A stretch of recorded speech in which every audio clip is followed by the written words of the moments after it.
హరే కృష్ణ అందరికీ. తర్వాతి శ్లోకం. అస్మాకంతు విశిష్టాయే తాన్ని బోధద్విజోత్తమ నాయకా మమ సైన్యస్య సైన్యార్థం తాన్ బ్రవీమితే.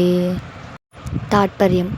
ద్విజోత్తమ, మన పక్షంలో విశిష్టులైన వారెవరో ఇక తెలుసుకోండి. నా సైన్యంలో నాయకులను మీకు గుర్తు కోసం చెబుతాను. ఇక్కడ దుర్యోధనుడు ద్రోణుణ్ణి బ్రాహ్మణ శ్రేష్ఠుడా అంటే ద్విజోత్తమ అని ప్రస్తావిస్తున్నాడు. అలా అనడంలోని ఆంతర్యం ఏమై ఉంటుంది? సామాన్యంగా బ్రాహ్మణుని హృదయం దయతో నిండి ఉంటుంది.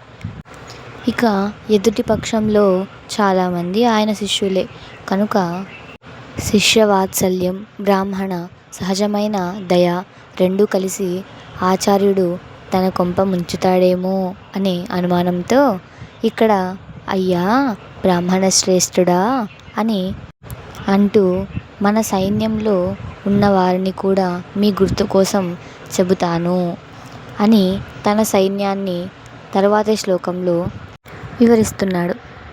ఇక నెక్స్ట్ వీడియోలో కలుద్దాం. Until then Radhakrishna.